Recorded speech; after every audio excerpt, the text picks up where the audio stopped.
everybody, welcome back to the Creator Shelf, and today I'm doing a bit of a mix-up of videos between Katie Flowers and Peekaboo Rose, Julie from Peekaboo Rose.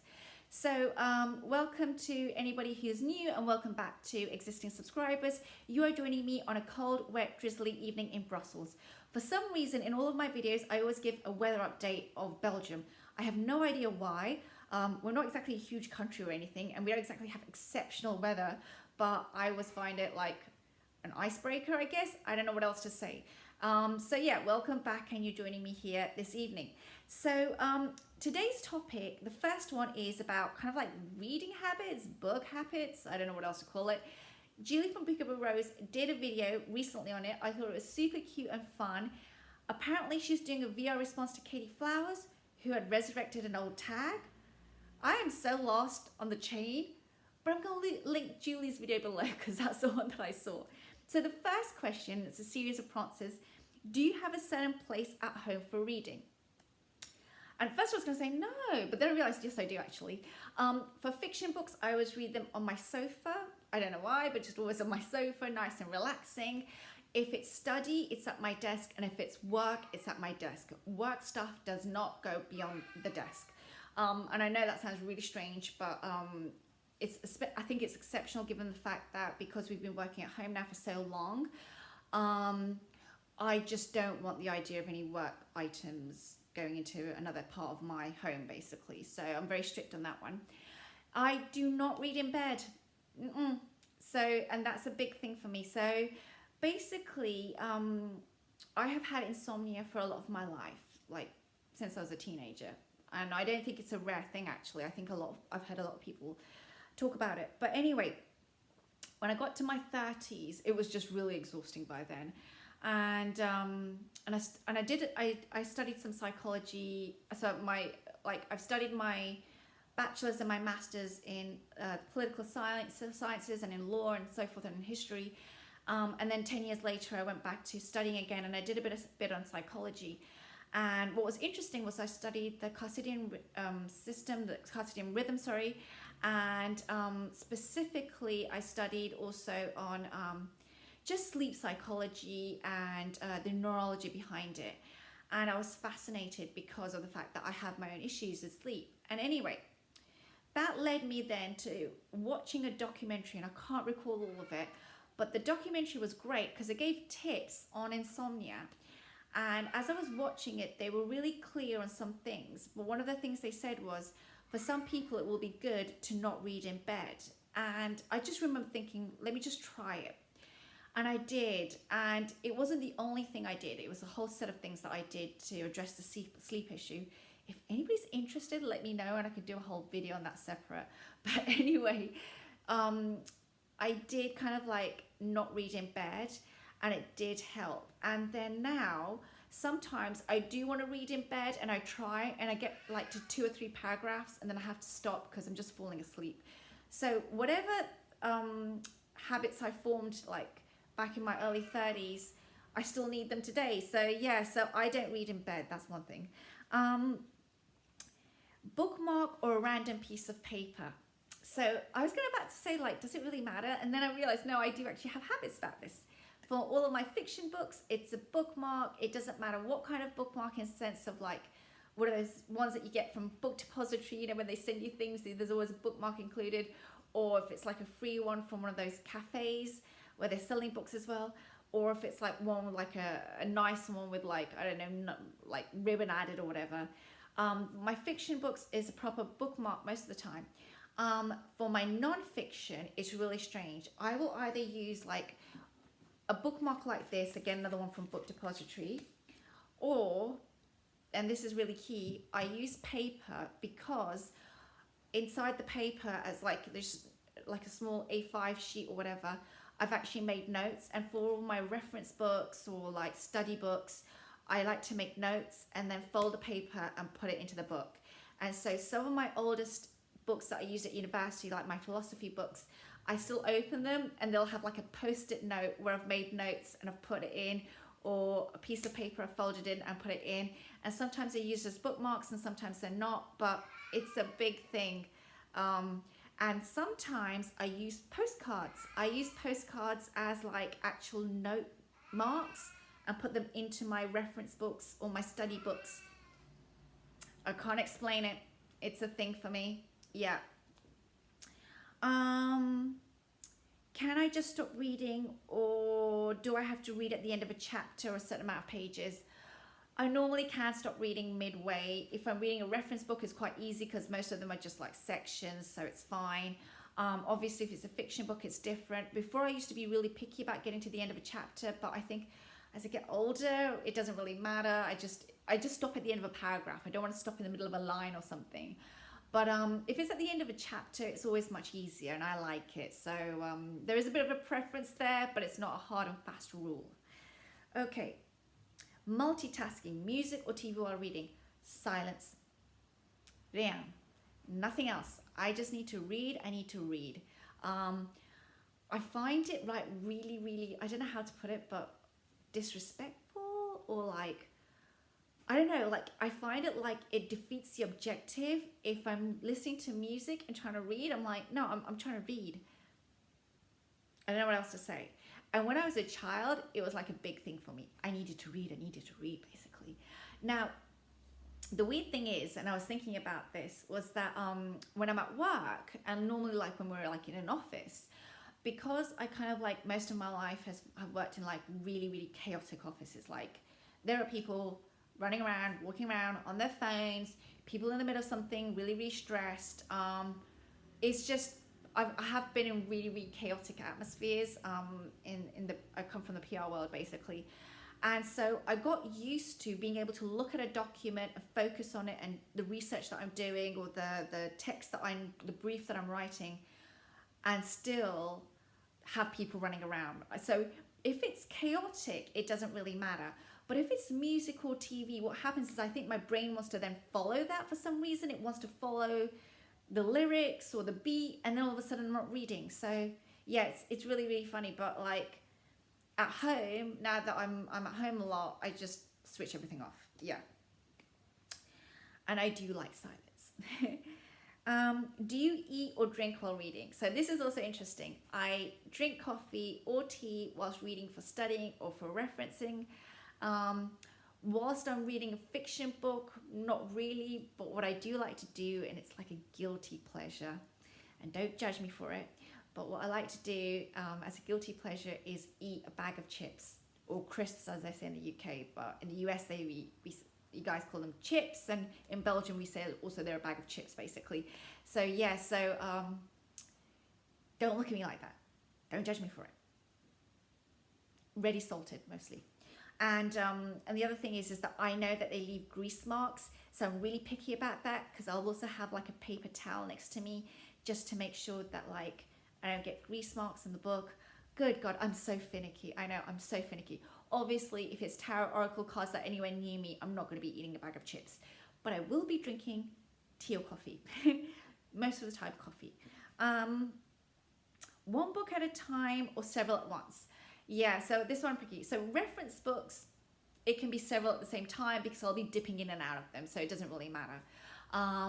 Usually I don't want to confuse myself. So let's say, for example, if I'm doing like a study on the High Priestess, I'm not going to have 8 reference books and then looking at the High Priestess in 8 reference books. Oh my God, that would be exhausting. But what I tend to do is sometimes I know some of the authors, I like them, or I like sometimes what they've written.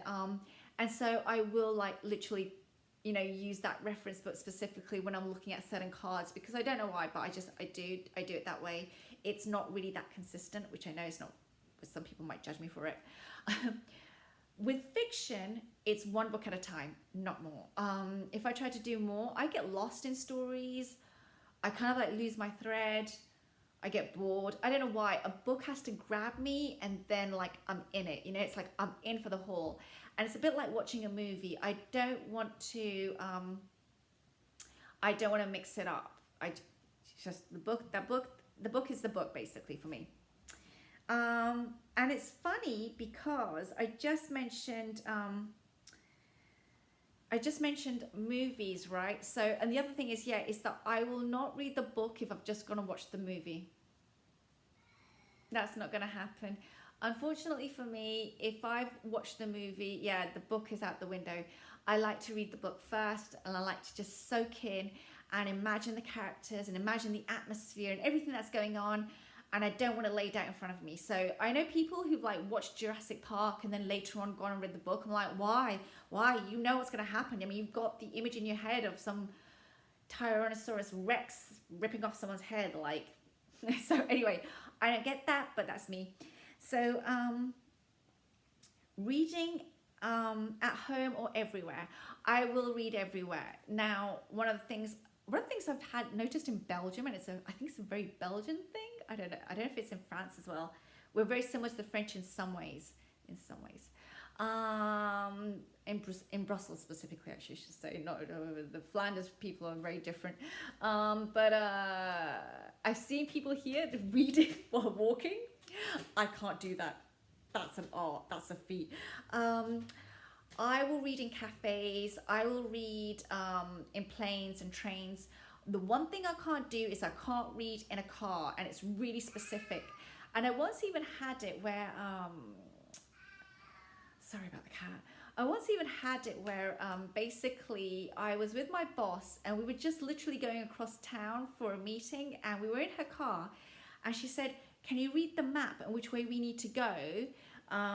Because you know, she was getting a bit lost. So I was like, sure. And I opened up my phone and I wasn't thinking so much. So I started to give her directions, and I kid you not, within about 8-9 minutes, I was like, I'm going to throw up all over your car. I've got to stop reading. And we had to switch on the voice activation, or however you want to call it. But yeah, I cannot read in a car. Motion sickness, it's not going to be good. And I can't, when I was a kid, I couldn't do coloring in a car either. Like, no, that would be a disaster for the whole ride. So yeah, so that's the one thing. The other one, reading out loud or silently in your head. So this is where it gets really, really creepy. I will actually have a book. Let's say I'm reading this, I don't know. I will have a book and I'll be like, so basically you can see my lips moving because I'm kind of like reading it and I'm miming the words, but I'm not saying them. And I will do that alone, and I will do that in a cafe, and I will do that where other people can see me. So yeah, I probably look like a nutcase, but there you go. But I don't actually read out loud. It's a bit of a somewhere in the middle, I guess. Do you read ahead or skip the pages? I don't skip the pages at all. Okay, if it's a reference book, again, if we're looking at tarot books or whatever, or history books, sometimes, yes, I will jump around. If I'm doing something for study, I will jump around.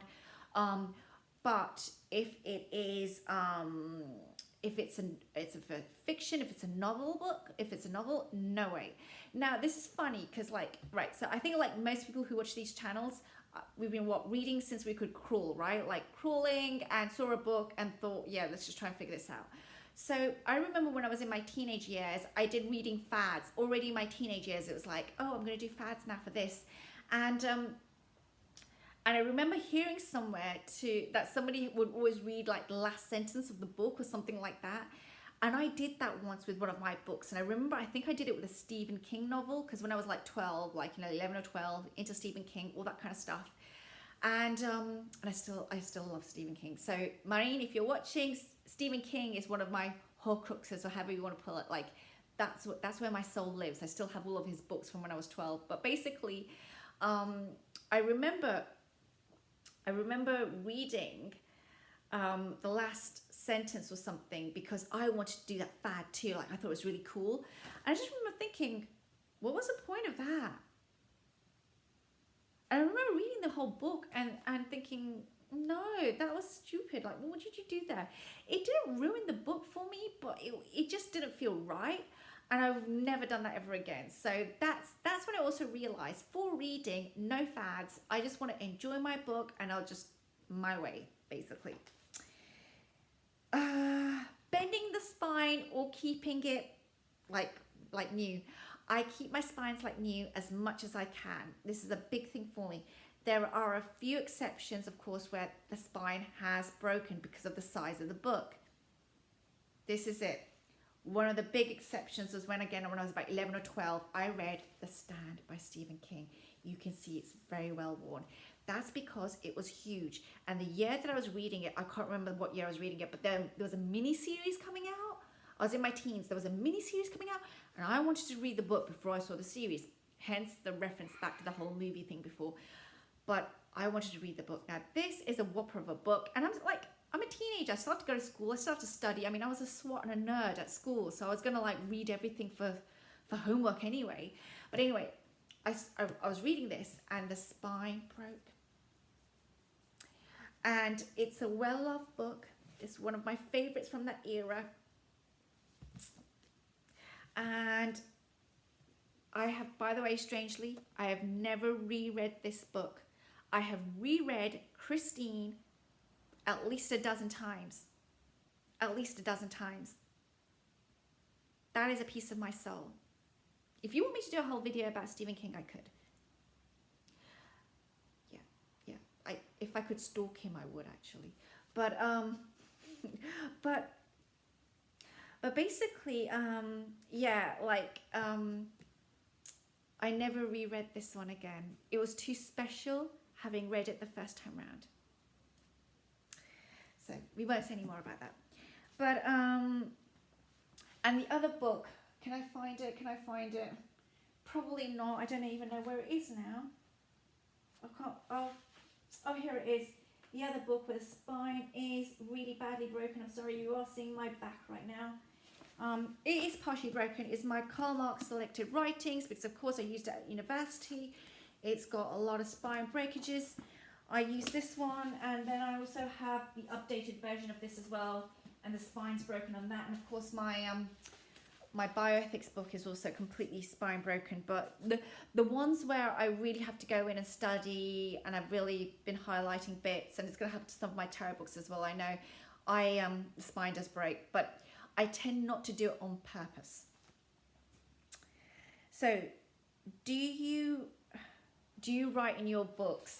Now this is also special. I do write in my books, not in my fiction books, but I do write in my study books. And there's a specific way where I will take the book, say for this, and whatever I'm reading, for example this, I specifically have my bookmark, say this, and I use the bookmark and a pencil to underline, and then the bookmark goes back in. So the bookmark acts as a ruler, so it's nice and straight. I have ways of annotating the text, and those annotations I understand, and I've been doing them since I was like, I don't know, 15 or 16 or something, and I use the same way of annotating all of my books, so even, and my work stuff as well. So even today, how many lines, arrows, what squiggle, what straight line, how many depths of a straight line, all of that, asterisks, linking to, all of that has like a system, a weird system in my head, and I must follow it. So you have now heard all of my neuroses on around reading habits and books. So that was one whole topic, and quickly I just want to talk about something tarot-ish because it's always a little bit fun, right?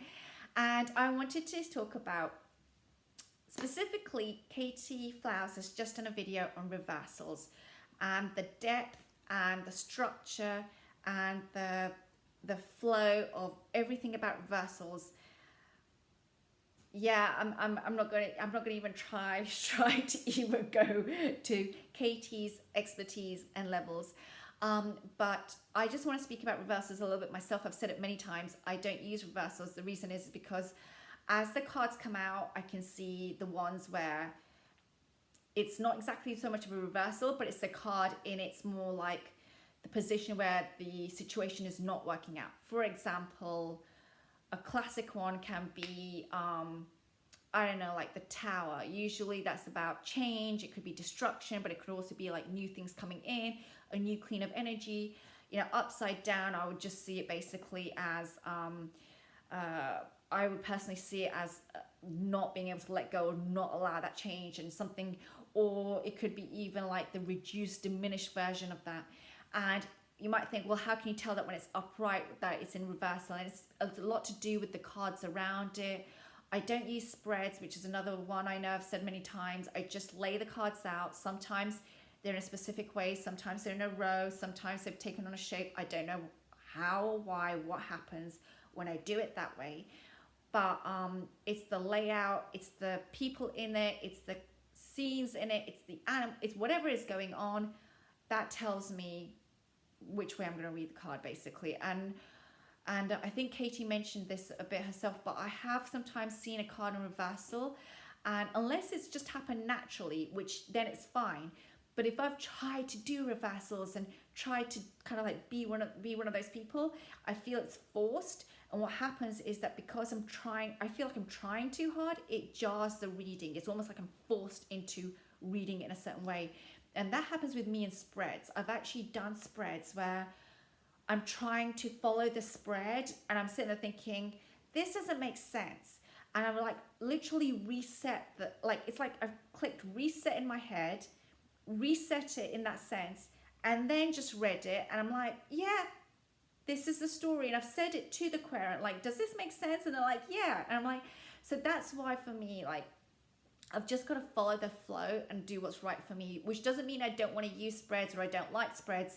I really need to build more them into my practice and just do them more and more and more. But I'm just trying to explain that, like, yeah, it's one of those areas which I'm still kind of like, But the reason I want to talk about the whole reversal thing, and Katie Flowers' video I will also link below, is because of the fact that I recently went and bought Tarot of Opposition. So there you go, this lovely beauty here. This is a low Scarabeo deck. It's very new. It just came out, I think, like a month ago or 2 months ago. I don't know, whatever. Like, they come out in the US so different from when they come out in Europe. So I don't know the release dates so well for, like, if you're in America. But this deck came out here about a month ago in Europe, and I decided to pick up a copy. And the reason was I'd seen Tarot Oracle. Is it Tarot Oracle? I don't know the guy's name from there. I'm sorry. But he does great reviews of decks and on all the new ones coming out. Anyway, Tarot Oracle did a review of this, or like a walkthrough. I think he just did a walkthrough of it. And I knew straight away I wanted to get it because it's a deck with inbuilt reversals, which I'm going to show you now. So here you go. I'm showing you the back, and the back is beautiful. Now, these are glossy. They're the new low Scarabeo deck. They come in this tuck box. They've improved the tuck boxes so they don't completely fall off now. So I have to say the box is fabulous. And so these are the cards. And as you can see, this is it upright. So here we have the Empress upright. And this would be the Empress in reversal. And you see here that, you know, it's gone darker, it's muted. She doesn't look so happy. You know, when I look at this card, it looks like she's a bit lost. You know, you can see here, I think it's the eagle, you know, kind of like, it just, so you can see her whole disposition is muted. And I saw this, like here we have the Seven of Wands, you know, really just kind of like, you know, making sure that they are standing, you know, kind of like, fighting off. And here we have it the other way around. If you wanted to see them, they don't look like they're winning that war, basically, or that battle. So, you know, I kind of like, you see, this is an interesting one. This is the Queen of Wands. Now, the Queen of Wands in this one is a blonde here. Queen of Wands looking very at peace and at rest and really containing that wand energy. And if we flip her around, you can see here there's some horns growing out of her, and you know, here we see her décolletage a lot more and stuff like that. So yeah, I really love this deck. I think it's been done very, very well in that sense. And the reason why I picked it up was because of the fact that I can't remember his name, I'm so sorry, but the guy at Tarot Oracle, when he was showing it, I just thought this would be great because I like to already think of the card in aspects sometimes of waning, or in aspects of diminishment, or in aspects of opposition and blockage and all of those things, all the things that Katie talks about. I thought this is actually built into the cards, basically. So all I've got to do is keep shuffling them and let them kind of like change themselves around as they want to. And I just got to pull the card. And I used it today, and I've been using it for the last few days on my desk, just like asking it questions, just trying to test it out a little bit. And I love the deck. It is just so clear. And of course, you know, as Los Garabia's quality goes, I have to say, not quality, just sorry, the artist, I have to say the art is just so clear. I don't know what it is about Los Garabia decks, but the art is just done in such a phenomenally clear way. And now the great thing is, because you don't get overburdened with too many of the symbols, because it's actually 2 cards in one, they disperse it. So here the 7 of cups, you've got 3 cups here, but then you've got the rest of the cups on the other side, and that's what makes up the 7 of cups. And this is very clever, because you can see here the money, you can see here the castle, and you can see here the growth, the flowers. And here on the 7 of cups, the other side, you've got the snake, and you've got the hand, and you've got the, I mean, clever, very, very clever. I should mention here Pierluca Zizi and Michel Delazio. I need to figure out who's done what. Sorry, hold on a second. I haven't been able to do that. I haven't even looked at the guidebook. Sorry about it. It's just, I've only had it for a few days.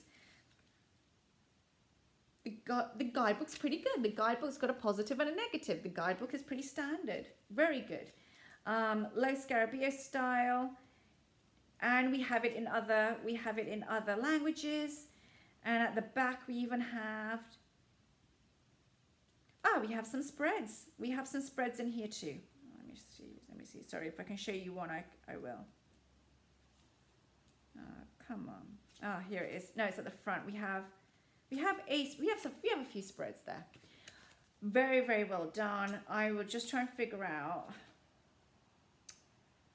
who's done what. So bear with me if I can. I can't recall actually on this one who's done what. But the creators are Pierluca Zizi and Michel Delazio. Yeah, and it retails for, I picked it up for about 20 euros. I think it's gone up in price a little bit because it fluctuates, but it's mass market affordability. But I absolutely love this deck as just a really good quick go-to. Very clear. You know what it is? The best way I can say it, it's a bit like sometimes people say about the Light Seers deck. I'm finding this very non-fussy, just not fussy. The reason why I like this deck so much, by the way, is because, of course, as you can know from already now, because of the fact that I like the Golden Art Nouveau, is I like decks with that very Italian Renaissance style, and this is creeping in because it's a Los Garabia classic, I think. I love that European Renaissance and everything to go with that kind of like period. And even though it's not set in that period, the way the art is done is magnificent. And yeah, so that's why I think this feels a little bit like closer to my spirit in that sense compared to the Light Seers, even though of course I'm not putting down the Light Seers and everybody's going to go, oh my God, we love the Light Seers. I'm not putting it down. I'm just saying that this one, and here's the Light Seers here. This one, which is gorgeous, you know, I've already been using her recently, but this one really feels close to the home of who I am. That's the best way I can put it. And of course, I love the imagery. I recognize the imagery. That's the thing. I recognize it because, of course, it's Europe and it's Italy, and we have a lot of that southern culture here over in Belgium as well. Even though we're in the north, we have a lot of these. We're a Latin-speaking country as well, so that's why I think it has that connection for me of the Latin style. So yes, I hope you enjoyed this video. I've had a lot of things going on. I'm sorry about the noise of the cat and everything, but I just thought I'd have a bit of fun with those prompts from Julie from Peekaboo Rose, and of course, I just found it really interesting that Katie Flowers has done a video all about reversals, and here's a deck that I've bought, which is all about reversals, basically, and incorporated reversals. And I just thought it was really good on timing. And yeah, I'd love to hear your thoughts below. Maybe you do reversals, maybe you don't. And also any of your quirks when it comes to a reading.